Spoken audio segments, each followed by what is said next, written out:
നമുക്ക് ഹെൽത്തി ആയിട്ടുള്ള ഒരു രാഗി റവ ഉപ്പുമാവ് ഉണ്ടാക്കാം. അതിനായിട്ട് നമുക്കൊരു പാൻ അടുപ്പത്ത് വെച്ച് കുറച്ച് നെയ്യ് ഒഴിക്കാം.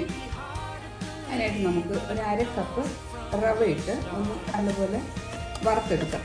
രാഗി മാത്രം ഇട്ടാൽ നമുക്ക് ഒത്തിരി അങ്ങ് കുഴഞ്ഞിരിക്കും. അതുകൊണ്ടാണ് നമ്മൾ കുറച്ച് റവയും കൂടെ ചേർക്കുന്നത്. ഈ റവ ഒരു 2 മിനിറ്റ് മൂത്ത് കഴിയുമ്പോൾ നമുക്ക് ഈ 1/2 കപ്പ് രാഗി പൗഡർ, 1/2 കപ്പ് റവയായിരുന്നു, 1/2 കപ്പ് രാഗി പൗഡറും കൊണ്ടിട്ട് നമുക്കത് കരിഞ്ഞു പോകാതെ ചെറു തീയിലിട്ടിട്ട് ഒരു 5 മിനിറ്റോളം നല്ലപോലെ ഒന്ന് ഫ്രൈ ചെയ്തെടുക്കണം. ഇത്ര ഒന്ന് മൂത്ത് കഴിയുമ്പോഴത്തേനും ഒരു മണമൊക്കെ വരും. അപ്പം നമുക്കിതൊരു വേറൊരു പാത്രത്തിലോട്ട് മാറ്റാം. ഇനി നമുക്കൊരു പാൻ അടുപ്പത്ത് വെച്ച് അതിലേക്ക് കുറച്ച് നെയ്യ് ഒഴിച്ചിട്ട് കുറച്ച് കടുക് വെക്കില്ല. ഇതിനകത്തേക്ക് നമുക്ക് കുറച്ച് കടുക്, കുറച്ച് ചനാദാല്, കുറച്ച് ഉഴുന്ന് പരിപ്പ്, മുളക്,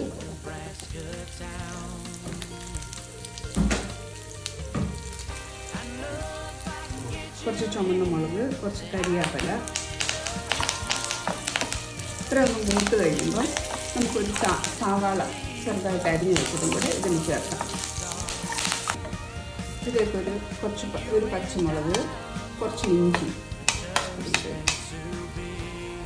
ഇതിനകത്തേക്ക് നമുക്കിനി എന്തെങ്കിലും പച്ചക്കറി ചേർക്കാം. ലൈക്ക് ബീൻസ്, കുറച്ച് ബീൻസ് ചെറുതായിട്ട് അരിഞ്ഞത്, ഒരു ക്യാരറ്റ് ഗ്രേറ്റ് ചെയ്തത്, ഒരു ക്യാപ്സിക്കം ചെറുതായിട്ട് അരിഞ്ഞത്, കുറച്ച് പട്ടാണി, പച്ചപ്പട്ടാണി. ഇതിനകത്തേക്ക് ആവശ്യത്തിനുള്ള ഉപ്പും ചേർക്കണം. ഇത് ഇത്ര ഒന്ന് മൂത്ത് കഴിയുമ്പോൾ നമുക്കിതിനകത്തേക്ക് ആവശ്യമുള്ള വെള്ളം ഒഴിക്കാം. ഞാൻ 1/2 കപ്പ് റവയെ 1/2 കപ്പ് രാഗി മാവുമായിരുന്നു ഇട്ടത്. അപ്പം 1 കപ്പായി. ഇനി നമുക്കതിനകത്തേക്ക് ഒരു 3.5 കപ്പ് വെള്ളം ഒഴിക്കാം.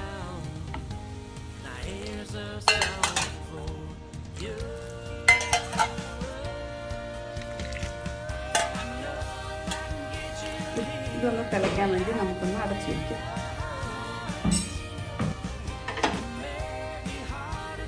ഇതിലേക്ക് നമുക്ക് വേണമെങ്കിൽ കുറച്ച് തേങ്ങയും കൂടെ ചേർക്കാം, ഓപ്ഷനാണ്.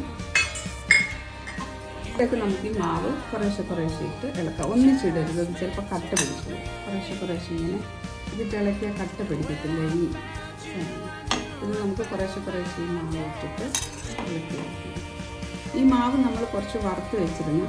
നമുക്ക് പെട്ടെന്ന് ഇട്ടിട്ട് മാവിട്ട് വേഗം ഉപ്പുമാവ് ഉണ്ടാക്കാം. അതിനകത്ത് കുറച്ച് മല്ലിയിലയും ഇട്ടിട്ട് നമുക്ക് അടച്ചു വെച്ച് ചെറുതീയിലൊന്നും ഇരിക്കട്ടെ. ലാസ്റ്റിൽ നമുക്ക് ഇച്ചിരി നമുക്ക് കുറച്ച് നാരങ്ങാനീരൂടെ ചേർത്ത് വേണമെങ്കിൽ നമുക്ക് അതിനെ ഒരു ടൊമാറ്റോയും ചേർക്കാം.